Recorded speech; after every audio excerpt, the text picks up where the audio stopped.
Second year class biology का topic आज हम साइनैप्स समझेंगे, जो कि काफ़ी इंटरेस्टिंग और काफ़ी इम्पोर्टेंट सवाल बनता है लॉन्ग के हिसाब से। जी तो बेटा इस डायग्राम से समझते हैं।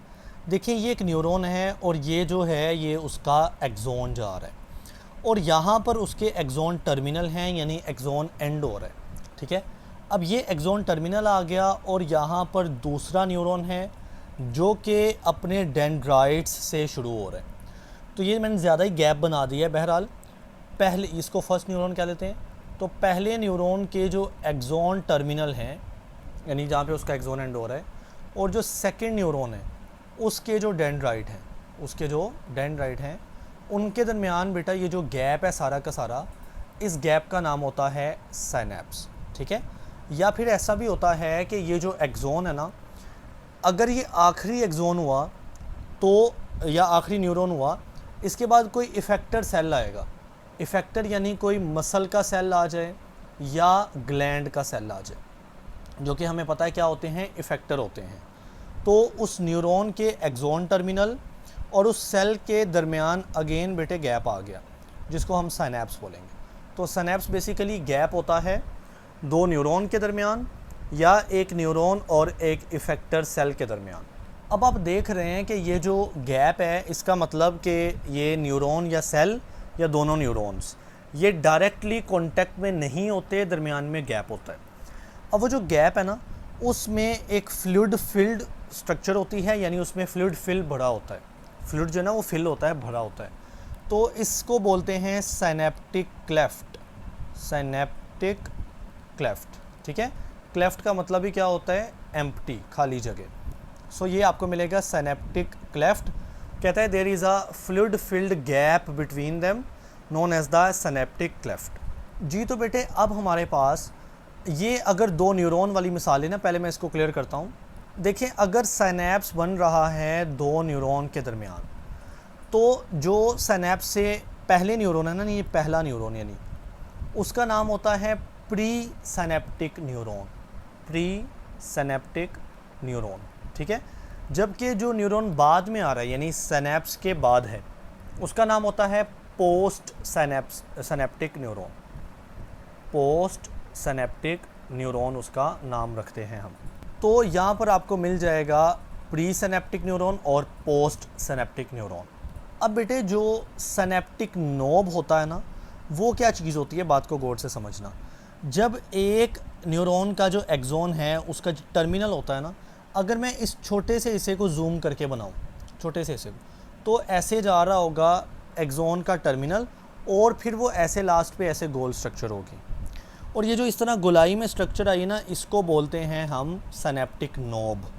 यानी जो एक्सोन है उसका जो टर्मिनल एंड है वहाँ पे क्या होता है, नोब होता है, जिसका नाम होता है साइनेप्टिक नोब। ठीक है, तो साइनेप्टिक नोब होता है। अगले पेज पर आपको ये डायग्राम में मिल जाएगी कि ये प्री साइनेप्टिक न्यूरॉन है, जो पहला होता है ना, वो आ रहा है और इस तरह से गोलाई में एक स्ट्रक्चर है जिसको उसने क्या नाम दे दिया है, साइनेप्टिक नोब का नाम दे दिया है। अब इस साइनेप्टिक नोब के अंदर आपको छोटे छोटे ऐसे गोल गोल स्ट्रक्चर नज़र आ रहे हैं, जो कि बेसिकली साइनेप्टिक वेजिकल होते हैं। ठीक है, तो साइनेप्टिक नोब के अंदर साइनेप्टिक वेजिकल होते हैं। प्लस पॉइंट ये कि आपको इन वेजिकल के अंदर ये जो डॉट्स वगैरह मिल रहे हैं ना, ये बेसिकली केमिकल्स होते हैं जिनका नाम होता है न्यूरोट्रांसमीटर। ओके, अब बात को समझिएगा गौर से। ये हमारे पास पहला न्यूरॉन है जिसको हम बोलते हैं प्री साइनेप्टिक न्यूरॉन। दरमियान में साइनेप्टिक क्लेफ्ट है, यानी खाली जगह जिसमें फ्लूइड जो कि फ्लूइड फिल्ड होगी। ठीक है, उसके बाद वाला न्यूरॉन है पोस्ट साइनेप्टिक न्यूरॉन। ठीक, अब यहाँ पर ना आपको पता है कि न्यूरॉन के अंदर आता है एक्शन पोटेंशियल, जो कि हम इससे पिछले लेक्चर में पढ़ चुके हैं। नर्व इम्पल्स जब गुजरती है तो हम उसको बोलते हैं action potential. Now please focus कीजिएगा।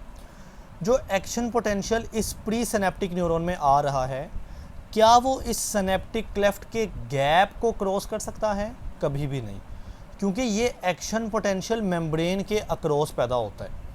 इस गैप के अंदर तो कोई मेम्ब्रेन ही नहीं है, तो फिर यहाँ पर क्या होगा, यहाँ पर इन केमिकल न्यूरोट्रांसमीटर का इस्तेमाल करके मैसेज को अगले न्यूरॉन यानी पोस्ट साइनेप्टिक में पहुँचाया जाएगा। और फिर उसमें जनरेट हो जाएगा दोबारा से एक्शन पोटेंशियल। यानी समझ आई कि जो एक्शन पोटेंशियल है ना, वो न्यूरॉन से न्यूरॉन डायरेक्टली जंप कर ही नहीं सकता, क्योंकि दरमियान में एक सिनेप्टिक क्लेफ्ट नाम का गैप है। उस गैप को क्रॉस नहीं कर सकता क्योंकि वहाँ पे मेम्ब्रेन कोई नहीं है। तो वहाँ पे जो नर्व इम्पल्स होती है, ये जो मैसेज होता है ना, वो जाया जाता है इन केमिकल के ज़रिए जिनका नाम है न्यूरोट्रांसमीटर। तो न्यूरोट्रांसमीटर वो मैसेज लेकर अगले न्यूरॉन यानी पोस्ट सिनेप्टिक के पास जाते हैं। This is called synaptic transmission. यानी एक न्यूरॉन से दूसरे न्यूरॉन तक मैसेज का जाना, सिर्फ न्यूरॉन से न्यूरॉन तक नहीं, न्यूरॉन से इफेक्टर सेल तक भी, यानी मसल और ग्लैंड। वो डिपेंड करता है ना कि न्यूरॉन के आगे क्या चीज़ है, मज़ीद आगे न्यूरॉन है या न्यूरॉन के आगे कोई मसल है या ग्लैंड है। बहरहाल इस मैसेज को भेजना कहलाता है सिनेप्टिक ट्रांसमिशन। अब इसमें जो प्रोसेस में जो स्टेप्स हैं वो दर्ज झैल हैं जो मेंशन किए, आइए इनको समझते हैं। पहले बच्चे, इसको समझने से पहले जो सारी चीज़ें मेंशन की गई ना, हम इनको एक बार क्विकली देखते हैं। देखिए, ये प्री सिनेप्टिक न्यूरॉन है और ये पोस्ट सिनेप्टिक न्यूरॉन है, ये बात क्लियर है। ये भी हमें पता है जो प्री सिनेप्टिक न्यूरॉन है ये उसका एक्सोन टर्मिनल है, एक्सोन एंड है, और पोस्ट सिनेप्टिक न्यूरॉन का ये डेंड्राइट का स्टार्ट हो रहा है। प्लस ये है सिनेप्टिक नोब, ये जो गोलाई में स्ट्रक्चर होती है, उसके अंदर ये वेजिकल पड़ा होता है, सिनेप्टिक वेजिकल। उसके अंदर जो केमिकल पड़े होते हैं वो न्यूरोट्रांसमीटर है। एक्शन पोटेंशियल आ रहा है, और यहाँ पर ना गौर से सुनना, प्री सिनेप्टिक न्यूरॉन में ये कैल्शियम के गेट्स आपको नज़र आएंगे, ये वाला और ये वाला, जो कि नॉर्मली क्लोज होते हैं, बंद होते हैं। ओके, तो ये बात इंपॉर्टेंट है। जो प्री सिनेप्टिक न्यूरॉन का एंड होता है ना, वहाँ पे कैल्शियम गेट मौजूद होते हैं। प्लस ये जो पोस्ट सिनेप्टिक न्यूरॉन, ये उसका स्टार्ट है ना, यानी उसके डेंड्राइट्स हैं, तो वहाँ पे होते हैं सोडियम गेट जो कि नॉर्मली क्लोज होते हैं। नॉर्मली मतलब जब नर्व इम्पल्स, जब न्यूरोट्रांसमीटर कोई काम नहीं कर रहे, यानी रेस्ट के ऊपर है, तो सोडियम गेट होते हैं कहाँ पर, पोस्ट सिनेप्टिक के अंदर, और कैल्शियम गेट होते हैं कहाँ पर, प्री सिनेप्टिक के अंदर। और रिसेप्टर होते हैं इसी पोस्ट सिनेप्टिक न्यूरॉन के ऊपर। ये जो आपको स्ट्रक्चर नज़र आ रही है, मैं इसको हाईलाइट करता हूँ, ये स्ट्रक्चर, ये स्ट्रक्चर, ये स्ट्रक्चर, ये स्ट्रक्चर, ये स्ट्रक्चर, ये रिसेप्टर्स हैं किसके ऊपर, पोस्ट सिनेप्टिक न्यूरॉन के अंदर ऊपर, जो कि प्रोटीन होती है, यानी रिसेप्टर प्रोटीन, जो आपने फर्स्ट ईयर में भी पढ़ा है जी। तो सबसे पहला स्टेप देखें, 1 लिखा हुआ है, और एक्शन पोटेंशियल है, यानी एक्शन पोटेंशियल आता है प्री सिनेप्टिक न्यूरॉन के अंदर। और 2 स्टेप क्या है, 2 स्टेप ये है कि ये जो कैल्शियम के गेट हैं, आप देख सकते हैं इनमें छोटा सा गैप आ गया है, यानी खुल गए हैं कैल्शियम के गेट, जो कि यहाँ पे आप देख सकते हैं फुल्ली बंद थे। तो जब एक्शन पोटेंशियल आएगा प्री सिनेप्टिक न्यूरॉन के अंदर, सो इमीडिएटली जो कैल्शियम के गेट्स होते हैं बेटे वो ओपन हो जाते हैं, जिसकी वजह से आप देख सकते हैं कि कैल्शियम का जो एरो है ये अंदर की तरफ है, यानी कैल्शियम इस प्री सिनेप्टिक न्यूरॉन के अंदर मूव कर जाता है बाहर से। ओके, अब आप देख सकते हैं कैल्शियम पहले बाहर है, अब वो अंदर भी बनाया है, जबकि यहाँ पर नहीं बनाया। तो जब एक्शन पोटेंशियल आता है, कैल्शियम गेट ओपन होते हैं, तो बाहर से बेटे कैल्शियम अंदर को डिफ्यूज़ कर जाता है। अब कैल्शियम इस प्री सिनेप्टिक न्यूरॉन के अंदर आ गया। अब बेटे कैल्शियम के आने से ये जो वेजिकल है, ये अपनी मेम्ब्रेन को आप देख सकते हैं कि इस प्री सिनेप्टिक न्यूरॉन की मेम्ब्रेन के साथ उसने जोड़ा है, और जोड़ने पर एक्सोसाइटोसिस होती है। एक्सोसाइटोसिस मीन कोई मटेरियल का सेल से बाहर जाना, और वो मटेरियल ये छोटे छोटे डॉट्स यानी न्यूरोट्रांसमीटर के केमिकल्स हैं। यानी समझ आई, जब ये 3rd स्टेप है, आप देख सकते हैं 3 लिखा हुआ है। तो बहरहाल जो कैल्शियम है, जैसे ही वो अंदर अप्रोच करता है, तो जो वेजिकल ने, सिनेप्टिक वेजिकल, वो अपने आप को जोड़ लेते हैं, फ्यूज़ कर लेते हैं इस प्री सिनेप्टिक न्यूरॉन की मेम्ब्रेन के साथ, यानी अपनी मेम्ब्रेन इसके साथ जोड़ लेते हैं, और फिर अपने अंदर मौजूद जो केमिकल्स हैं न्यूरोट्रांसमीटर, उनको बेटे वो रिलीज़ कर देते हैं इस खाली जगह यानी सिनेप्टिक क्लेफ्ट के अंदर। तो ये होती है एक्सोसाइटोसिस, यानी न्यूरॉन के सेल से ये मटेरियल बाहर जा रहा है। अब बेटे आप चौथा स्टेप फॉलो करेंगे, वो स्टेप क्या है कि ये जो न्यूरोट्रांसमीटर के मॉलिक्यूल है ना, ये इस रिसेप्टर प्रोटीन के साथ अब बाइंड हो गए। आप इस वीडियो को ज़रा जूम करके देख सकते हैं कि यहाँ पर आप देखेंगे तो ये जो रिसेप्टर का मॉलिक्यूल है, ये खाली है, इसमें आपको छोटा सा गैप नज़र आ रहा है, जबकि यहाँ पर वो गैप नहीं है, बल्कि ऊपर वाला मॉलिक्यूल साथ में जुड़ गया। तो साथ में 4th स्टेप लिखा हुआ है। यानी चौथे स्टेप में यूँ होता है कि जो न्यूरोट्रांसमीटर के केमिकल के मॉलिक्यूल्स हैं जो रिलीज़ हो चुके हैं ना, वो नीचे वाले जिसका नाम है पोस्ट सिनेप्टिक न्यूरॉन, उसके ऊपर लगे जो रिसेप्टर है ना प्रोटीन्स, उसके ऊपर आके जुड़ जाते हैं। अब बेटा पांचवा और छठा स्टेप क्या है, सुनिएगा। पांचवा और छठा स्टेप तकरीबन यहाँ पर सेम है, डायग्राम के अंदर बात हो रही है। यहाँ पर क्या होगा कि जो रिसेप्टर के ऊपर ये मॉलिक्यूल जुड़ते हैं ना जब, तो आप देख सकते हैं कि सोडियम गेट ओपन हो गए हैं जो कि इस पोस्ट सिनेप्टिक न्यूरॉन के अंदर मौजूद होते हैं। अगर आप यहाँ से कंपेयर करें तो यहाँ पे लिखा है सोडियम गेट क्लोज होते हैं नॉर्मली, लेकिन जैसे ही ये काम होता है, कौन सा काम, कि ये जो मॉलिक्यूल है न्यूरोट्रांसमीटर वो रिसेप्टर के साथ आके बाइंड करता है, जुड़ता है, तो sodium gate will become open, sodium gate open हो जाता है। तो छठे स्टेप में सोडियम बाहर से अंदर को अप्रोच करता है। याद है ये चीज़ मैंने आपको एक्शन पोटेंशियल में बनाई थी, समझाई थी, मैं आपको दोबारा लेकर जाता हूँ जी। तो यहाँ पर मैंने जो एक्टिव मेम्ब्रेन पोटेंशियल या एक्शन पोटेंशियल समझाया था, उसमें सबसे पहले हुई थी डीपोलराइजेशन। यानी जो सोडियम गेट है मेम्ब्रेन के, उन्होंने ओपन होना होता है और sodium ion rush into the cell, यही मेन चीज़ होती है एक्शन पोटेंशियल के अंदर। सोडियम गेट ओपन होंगे किस तरह से, और हमने देख लिया वो किस तरह से ओपन होते हैं, और फिर सोडियम सेल के अंदर मूव कर जाता है। तो इट मीन जब सोडियम अंदर मूव कर गया तो आप ये एरोस को देख सकते हैं, और ये एरो पहले भी बनाई गई थी एक्शन पोटेंशियल के लिए और अभी भी बनाई गई है, लेकिन लिखा नहीं गया। इट मीन अब एक्शन पोटेंशियल जनरेट हो चुका है हमारे इस न्यूरॉन के अंदर, यानी जो पोस्ट सिनेप्टिक न्यूरॉन है उसके अंदर। ओके, अब बच्चे देखें, एक्शन पोटेंशियल यहाँ से आ रहा था, ये एरो को फॉलो करते जाएं और इसमें अगेन पैदा जनरेट हो गया। तो अब न्यूरोट्रांसमीटर जो 8वां स्टेप है या सातवां स्टेप यही है कि एक्शन पोटेंशियल मूव करेगा। 8वां स्टेप है कि ये जो न्यूरोट्रांसमीटर है, अब इनका क्या काम है, इनके साथ दो तरीके से बिहेवियर किया जा सकता है। नंबर 1 कि ये जो न्यूरोट्रांसमीटर के मॉलिक्यूल्स हैं ना, ये वापस इस प्री सिनेप्टिक न्यूरॉन के अंदर चले जाएं, यानी जहाँ से आए हैं, तो इसको बोलते हैं कि प्री सिनेप्टिक न्यूरॉन इनको एब्जॉर्ब कर लेगा या रीअब्जॉर्ब कर लेगा, दोबारा से एब्जॉर्ब कर लेगा। या फिर दूसरा तरीकाकार इनके साथ ये हो सकता है कि इनको एंजाइम की मदद से ब्रेक डाउन करवा दिया जाए, डिग्रेड करवा दिया जाए, तो अब इनका मज़ीद यूज़ नहीं है। तो ये न्यूरॉन पे डिपेंड करता है कि वो क्या करेगा जी। तो बेटा अब हमारे पास है टाइप्स ऑफ न्यूरोट्रांसमीटर्स, यानी ये जो न्यूरोट्रांसमीटर्स हैं ना, केमिकल्स जो कि एक न्यूरॉन का दूसरे न्यूरॉन के साथ एक कनेक्शन बिल्ड करते हैं, उनकी 2 टाइप्स होती हैं। एक का नाम है एक्साइटेटरी न्यूरोट्रांसमीटर जो कि एक्साइट करेंगे अगले न्यूरॉन को, और दूसरा है इनहिबिटरी न्यूरोट्रांसमीटर जो कि इनहिबिट करेंगे, रोकेंगे, ब्लॉक करेंगे जी। तो बेटे अभी हमने देखा ना कि न्यूरोट्रांसमीटर जैसे ही इस रिसेप्टर से बाइंड करते हैं ना, तो सोडियम गेट ओपन होता है, तो सोडियम अंदर मूव करना शुरू करता है। अगर हमारा न्यूरॉन हुआ एक्साइटेटरी न्यूरोट्रांसमीटर, अगर हमारा न्यूरोट्रांसमीटर हुआ एक्साइटेटरी, तो वो क्या करेगा, वो ज़्यादा सोडियम को अंदर पुश करेगा। जब बेटे ज़्यादा सोडियम अंदर पुश होगा तो ज़्यादा एक्शन जनरेट होगा, यानी एक्शन जो पोटेंशियल है वो एक्साइट होगा, ज़्यादा होगा।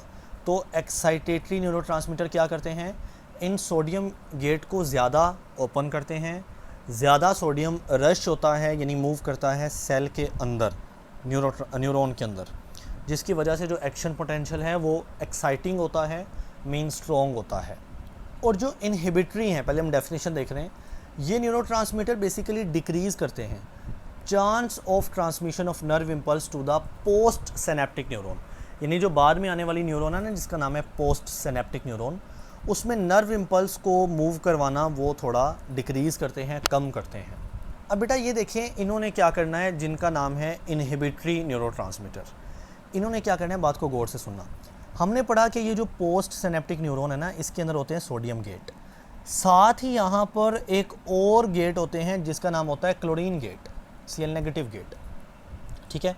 तो ये जो अगर इनहिबिटरी न्यूरोट्रांसमीटर रिलीज़ होता है ना, तो वो क्या करेगा बेटे, वो सोडियम गेट की बजाय प्रेफर करेगा क्लोरीन गेट को, कि क्लोरीन गेट खुल जाए। अब आपको पता है अगर क्लोरीन गेट खुलेगा तो अंदर कौन जाएगा, क्लोरीन, जिस पे नेगेटिव चार्ज है। एक्शन पोटेंशियल तब जनरेट होता है जब सोडियम पॉजिटिव अंदर मूव करता है, यानी अंदर पॉजिटिव बढ़ेगा तो एक्शन पोटेंशियल होता है।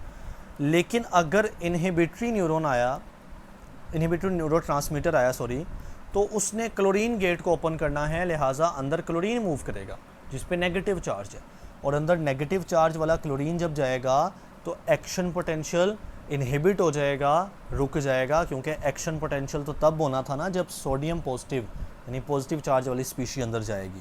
तो अब तो नेगेटिव चार्ज वाली जा रही है तो एक्शन पोटेंशियल इनहिबिट हो जाएगा। ठीक है, अब जब ज़्यादा Cl नेगेटिव अंदर जाएगा तो मोर नेगेटिव होगा, अंदर ज़्यादा नेगेटिव हो जाएगा चार्ज, देन RMP यानी रेस्टिंग मेम्ब्रेन पोटेंशियल जितना उससे भी ज़्यादा नेगेटिव हो जाएगा। तो ये हाइपर पोलराइजेशन होती है, ये मैंने आपको बताया था। अब समझ लगी जो हाइपर पोलराइजेशन है वो कब होती है, जब कौन सा न्यूरोट्रांसमीटर आए, इनहिबिटरी न्यूरोट्रांसमीटर आए, तो उसने ज़्यादा क्लोरीन अंदर भेज देना है। तो क्लोरीन नेगेटिव है ना, तो अंदर ज़्यादा नेगेटिव जमा होने लग जाता है, जिसकी वजह से रेस्टिंग मेम्ब्रेन पोटेंशियल RMP से भी ज़्यादा नेगेटिव अंदर वाली सरफेस हो जाती है, तो उसको हम बोलते हैं हाइपर पोलराइजेशन। ओके, इससे होता है इनहिबिटरी इफ़ेक्ट, यानी एक्शन पोटेंशियल पास नहीं कर सकता, वो इनहिबिट हो जाता है। अब बेटा ये जो एक्साइटेटरी न्यूरोट्रांसमीटर हैं या इनहिबिटरी, मैं इसके बाद पढ़ाऊँगा, इनकी जो एग्जांपल्स हैं ना, ये रट्टा है, इसको याद करना ज़्यादा है। ठीक है, समझा दो, मैं देता हूँ। तो एक्साइटेटरी न्यूरोट्रांसमीटर क्या करता है, ज़्यादा सोडियम को अंदर भेजता है, जिसकी वजह से एक्साइटेशन होती है, एक्शन पोटेंशियल स्ट्रॉन्ग होता है। इसकी सबसे पहली एग्जांपल है acetylcholine. Acetylcholine basically motor neuron और स्केलेटल मसल फाइबर के दरमियान काम करता है। मैंने आपको बोला था ना कि ये न्यूरोट्रांसमीटर की मिसाल है ना, तो न्यूरोट्रांसमीटर न्यूरॉन और मसल सेल के दरमियान भी पैदा होता है। जैसा कि यहाँ पे मैं बता चुका हूँ कि ये न्यूरॉन है, और अगर इफ़ेक्टर आ जाए यानी मसल सेल आ जाए, तो मसल क्या होता है, इफ़ेक्टर होता है, इनके दरमियान भी क्या होता है, साइनेप्स होता है। तो साइनेप्स में आपको पता है न्यूरोट्रांसमीटर रिलीज़ होते हैं। ठीक है, और न्यूरोट्रांसमीटर मैसेज लेके जाते हैं इस न्यूरॉन से इस सेल तक। तो अगर हमारे पास मोटर न्यूरॉन है, ये मोटर ही है वैसे, क्योंकि मोटर न्यूरॉन ही इफ़ेक्टर तक जा रही होती है, तो मोटर न्यूरॉन और मसल यानी इफ़ेक्टर तक कौन सा हमें न्यूरोट्रांसमीटर मिलता है, आंसर इज़ एसिटाइलकोलिन। याद रखिएगा, ये होता है मोटर न्यूरॉन और स्केलेटल मसल फाइबर के दरमियान, एंड बिटवीन मैनी न्यूरॉन और बहुत सारे न्यूरॉन्स के दरमियान। ठीक है, तो ये याद रख लेना है। उसके बाद दूसरी एग्जांपल है एक्साइटेटरी की, दैट इज़ द ग्लूटामेट। ठीक है, ग्लूटामेट CNS के अंदर काम करता है। CNS के अंदर कौन से न्यूरॉन आते हैं, पहले बताएं CNS होता क्या है। बेटे हमारा ब्रेन और स्पाइनल कॉर्ड, ब्रेन जमा स्पाइनल कॉर्ड, इसको कलेक्टिवली बोलते हैं CNS यानी सेंट्रल नर्वस सिस्टम। और आपको याद है कि इनके अंदर ब्रेन और स्पाइनल कॉर्ड के अंदर मेन कौन सी न्यूरॉन होती है, इंटर न्यूरॉन होती है या एसोसिएटिव न्यूरॉन होती है। तो इंटर न्यूरॉन्स आपस में कैसे कम्युनिकेट करते हैं, कैसे ताल्लुक़ बनाते हैं, ग्लूटामेट नाम के एक्साइटेटरी न्यूरोट्रांसमीटर का इस्तेमाल करके। याद रहेगा, CNS यानी ब्रेन स्पाइनल कॉर्ड, इनके अंदर भी तो न्यूरॉन्स है ना, इंटर न्यूरॉन्स, तो उन न्यूरॉन्स के दरमियान भी तो गैप होंगे, सिनैप्स होंगे, और सिनैप्स के साथ साथ क्या होंगे, देयर विल बी न्यूरोट्रांसमीटर। कौन से, एक्साइटेटरी। तो एक्साइटेटरी कौन से टाइप, ग्लूटामेट। अब हमारे पास थर्ड एक बड़ी कैटेगरी है जिसका नाम है बायोजेनिक एमाइंस। ठीक है, ये भी एक्साइटेटरी न्यूरोट्रांसमीटर की थर्ड कैटेगरी है। ये भी एक्साइटेटरी न्यूरोट्रांसमीटर है, जाहिर है मेन कैटेगरी चल रही है। They also function as hormone. ये इनमें एडिशनल बात है कि ये न्यूरोट्रांसमीटर यानी न्यूरोट्रांसमीटर वो केमिकल होते हैं ना जो न्यूरॉन का न्यूरॉन के साथ एक कनेक्शन बनाते हैं, प्लस ये हार्मोन का काम भी करते हैं। हार्मोन भी केमिकल हैं जो कि एंडोक्राइन सिस्टम में होते हैं, ग्लैंड्स वाले सिस्टम के अंदर। ठीक है, जो अगला चैप्टर हम देखेंगे। तो कहता है दीज इंक्लूड, अब इनके अंदर यानी बायोजेनिक अमाइन के अंदर मज़ीद 4 एग्जांपल्स हैं। कौन कौन सी, पहली है नॉर एपिनेफ्रीन। ठीक, ये यहाँ पर ना हम सिर्फ एज अ न्यूरोट्रांसमीटर काम देखेंगे, इनका हार्मोन का भी काम होता है जो नेक्स्ट चैप्टर में देखा जाएगा। तो ये हम न्यूरोट्रांसमीटर पढ़ रहे हैं, तो इनके दो काम हैं, one is the neurotransmitter, other one is the hormonal. हम देखेंगे सिर्फ न्यूरोट्रांसमीटर। तो norepinephrine made in the CNS और सिंपथेटिक नर्व्स। तो बेटे ये CNS में बनता है, CNS बता चुका हूँ, ब्रेन और स्पाइनल कॉर्ड होते हैं, और सिंपथेटिक नर्व्स का टॉपिक इंशाल्लाह उम्मीद है आगे आएगा तो मैं समझाऊंगा। सिंपथेटिक सिस्टम आपको पता है ना, आपकी बॉडी में दो सिस्टम होते हैं, एक सिंपथेटिक और एक पैरासिम्पथेटिक। सिंपथेटिक ऐसा सिस्टम होता है जो बॉडी को एमरजेंसी सिचुएशन के लिए टैकल करता है, जिसको हम फाइट और फ्लाइट कहते हैं। तो उस सिस्टम की जो नर्व्स हैं यानी सिंपथेटिक नर्व्स हैं, वहाँ भी हमें नोर एपिनेफ्रीन मिलता है, बनता है, और CNS यानी ब्रेन स्पाइनल कॉर्ड के अंदर भी ये बनता है। और इसका काम आपने याद रखना है, it regulate the sleep patterns, focus और अलर्टनेस। यानी ये जो सोने का पैटर्न है उसको रेगुलेट करेगा, फोकस आपका वो रेगुलेट करेगा, और जो अलर्टनेस है यानी एक्टिव रहना, इसको भी रेगुलेट करता है नोर एपिनेफ्रीन। तो मैं पहले ही बता चुका हूँ, इनमें याद रखना है कि काम क्या करता है और कहाँ पैदा होता है। तो नोर एपिनेफ्रीन CNS के अंदर और सिंपथेटिक नर्व्स के अंदर पैदा होता है, और काम करता है स्लीप पैटर्न को कंट्रोल करता है, फोकस को कंट्रोल करता है, और अलर्टनेस को कंट्रोल करता है। दूसरा हमारे पास है, ये हम पढ़ रहे हैं, याद रखें, बायोजेनिक अमाइंस। ओके, दूसरा हमारे पास है एपिनेफ्रीन। नाम देखें, पहला है नोर एपिनेफ्रीन और दूसरा है एपिनेफ्रीन। एपिनेफ्रीन बेटे पैदा होता है एड्रीनल ग्लैंड और ब्रेन स्टेम के अंदर। अब एड्रीनल ग्लैंड क्या होता है, हमारी जो किडनी होती है ना, उसके ऊपर लगा होता है एक ट्रायंगल की शेप का ग्लैंड, जिसका नाम होता है एड्रीनल ग्लैंड। और ब्रेन स्टेम क्या होती है, कुछ 2 पेज के बाद हम ब्रेन को पढ़ेंगे तो वहाँ पे ब्रेन स्टेम आएगा। ब्रेन स्टेम बेसिकली ब्रेन का मिड ब्रेन हिस्सा, एक हिस्सा है पोन्स, एक है मेडुला ओब्लोंगेटा, इनको मिला के बोला जाता है ब्रेन स्टेम।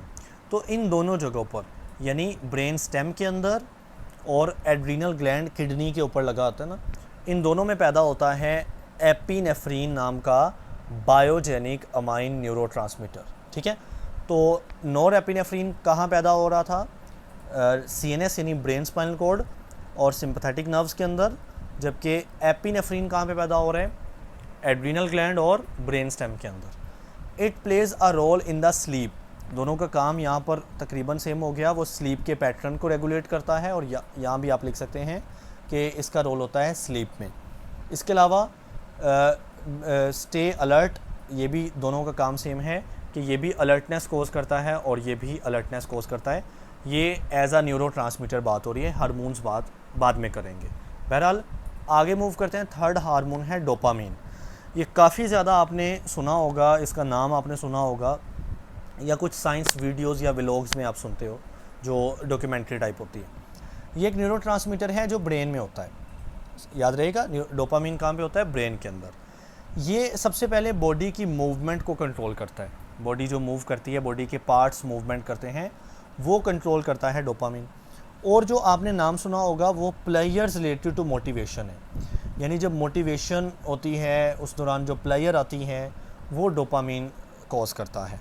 आपने यही वाली बात अक्सर सुनी होती है कि डोपामीन प्लेयर हार्मोन या प्लेयर न्यूरोट्रांसमीटर है। ठीक है, एंड ऑल्सो इमोशनल स्टिमुलेशन, यानी जो इमोशंस आते हैं और बॉडी स्टिमुलेट होती है तो वो भी डोपामीन नाम का न्यूरोट्रांसमीटर कंट्रोल करता है। चौथा हार्मोन है सेरोटोनिन। याद रहे कि ये सारे एक्साइटेटरी न्यूरोट्रांसमीटर है जो कि आने वाले एक्शन पोटेंशियल को एक्साइट करेंगे, बढ़ाएंगे। Serotonin is produced by the neurons in the intestine, जो हमारी आंतें होती हैं स्मॉल और लार्ज इंटेस्टाइन, वहाँ पे पैदा होता है सेरोटोनिन। ओके, अप्रोक्सीमेटली 90%, यानी 90% वहाँ पे, और CNS यानी ब्रेन स्पाइनल कॉर्ड के अंदर 10%। ठीक है, अब इसका काम क्या होता है बेटे, एपिटाइट यानी भूख लगना, इसको कंट्रोल करता, स्लीप को, मेमोरी को, लर्निंग को, टेम्परेचर को, मूड, बिहेवियर और मसल कॉन्ट्रैक्शन। तो ये नाम याद रखने वाली चीज़ें हैं। आपसे पूछा जाएगा सेरोटोनिन के ऊपर शॉर्ट लिखो या डोपामीन सेरोटोनिन में फ़र्क लिखो, तो आप लिखेंगे कहाँ कहाँ पैदा होते हैं और काम का क्या क्या करते हैं। जी तो बेटे अब हमारे पास है इनहिबिटरी न्यूरोट्रांसमीटर। ये मैं बता चुका हूँ, ये क्या करते हैं, ये हाइपर पोलराइजेशन कर देते हैं, यानी सोडियम को अंदर भेजने की बजाय क्लोरीन के गेट्स ओपन करके क्लोरीन को अंदर भेज देते हैं। ठीक है, जिसकी वजह से जो एक्शन पोटेंशियल है वो इनहिबिट हो जाता है। So that's why they are called the inhibitory neurotransmitter. अब इनकी पहली जो कैटेगरी एग्जांपल है ना वो है गाबा, ठीक है, gamma amino butyric acid. Full name क्या है? गैमा का जी लिया, अमाइनो का ए लिया, ब्यूटायरिक का बी लिया, एसिड का ए लिया, तो ये बना गाबा। ठीक है, कहता है is the chief inhibitory neurotransmitter in the CNS। तो पहली बात याद रखें, ये भी CNS के अंदर होता है। तो एक्साइटेटरी में भी आपने पढ़ा ना CNS के अंदर होते हैं ना, तो एक्साइटेटरी कुछ CNS के अंदर होते हैं, कुछ इनहिबिटरी न्यूरोट्रांसमीटर होते हैं CNS के अंदर। तो ओवरऑल ये मिलजुल के काम करते हैं और एक बैलेंस क्रिएट करते हैं। तो ये काम क्या करता है? It reduce the neural excitability through out the nervous system. तो ये बात तो हमें पता है कि इसने इनहिबिट करना है क्या? एक्साइटेबिलिटी को, एक्साइटेशन को इनहिबिट करना है। तो पूरे नर्वस सिस्टम के अंदर जो न्यूरल एक्साइटेबिलिटी है उसको कम करता है गाबा। MCQs आता होता है कि जो गाबा है वो काम पूछ लेता है या काम दे के ऑप्शन छोड़ देता है कि पूरे नर्वस सिस्टम के अंदर न्यूरल एक्साइटेबिलिटी कौन रिड्यूस करता है, इनहिबिट करता है, that is the GABA. It helps to control and regulate various physiological and behavior process. अब ये लाइन छोड़ सकते हैं लेकिन आगे वाली लाइन करनी है। ये रिड्यूस करता है, कम करता है anxiety, stress, fear and promote relaxation and sleep. देखिए ये है ही इनहिबिटरी न्यूरोट्रांसमीटर जो कि रिलैक्स करते हैं। एक्साइटेटरी न्यूरोट्रांसमीटर एक्साइटेशन पैदा करेंगे। तो इन्होंने यानी गाबा ने क्या करना है? कम करनी है एंग्जाइटी, परेशानी, स्ट्रेस, दबाव, फियर, खौफ, और रिलैक्सेशन करते हैं और स्लीप करते हैं। यानी अगर आपकी बॉडी रिलैक्स्ड है ना, इट मीन गाबा काम कर रहे हैं। ठीक है, उसके बाद हमारे पास है ग्लाइसिन। ग्लाइसिन एक इनहिबिटरी न्यूरोट्रांसमीटर है, जाहिर है। और कहाँ पे होता है? ये स्पाइनल कॉर्ड में, ये भी ब्रेन स्टेम के अंदर, यहाँ ऊपर भी आपने पढ़ा है ना, ऊपर आपने पढ़ा, यहाँ पर आपने पढ़ा होगा, यहाँ पर ब्रेन स्टेम पढ़ा था, यस, ठीक है। तो स्पाइनल कॉर्ड के अंदर होता है, ब्रेन स्टेम के होता है, और रेटिना के अंदर होता है ग्लाइसिन। ओके, तो ग्लाइसिन इन जगहों पे होता है और ज़ाहिर है ये भी क्या करेगा? ये इनहिबिटरी है, तो ये एक्साइटेशन को रोकेगा या इनहिबिट करेगा। जी, तो बेटे हमारे पास हैं एंडोर्फिन्स। ये भी कहता है इनहिबिटरी न्यूरोट्रांसमीटर्स हैं जो कि ब्रेन के अंदर जो न्यूरॉन्स हैं ना वो रिलीज़ करते हैं। तो आप ब्रेन का याद रख लें कि जो एंडोर्फिन्स हैं वो ब्रेन के न्यूरॉन या ब्रेन पैदा करता है न्यूरोट्रांसमीटर। और ये भी कौन से हैं? इनहिबिट ही करेंगे किसी ख़ास चीज़ को। वो ख़ास चीज़ देखते हैं। दे रिड्यूस, ये कम करते हैं, इनहिबिट करते हैं किस चीज़ को? Excitatory neurotransmitter responsible for transmitting pain message. ये ख़ास चीज़ है, यानी ये बड़े ख़ास न्यूरोट्रांसमीटर है एंडोर्फिन, जो कि सिर्फ पेन को कम करते हैं। पेन भी एक स्टिमुलस है, एक मैसेज है। तो जो पेन के न्यूरोट्रांसमीटर होंगे, जो पेन के मैसेंजर्स होंगे, केमिकल्स होंगे, उनको कम करेंगे। यानी ये पेन को कम करने वाले इनहिबिटरी न्यूरोट्रांसमीटर होते हैं। In this way they block the pain signal to reach the concerned part of the brain. यानी जो ब्रेन का स्पेशल हिस्सा है ना, जो कि बॉडी के खास हिस्सों की पेन को रिसीव करता है, सिग्नल को रिसीव करता है, वो उनको ब्लॉक कर देंगे तो दिमाग को फील ही नहीं होगा कि बॉडी के इन हिस्सों में पेन है। बहरहाल ये एंडोर्फिन है जो कि पेन को इनहिबिट करने वाले न्यूरोट्रांसमीटर हैं।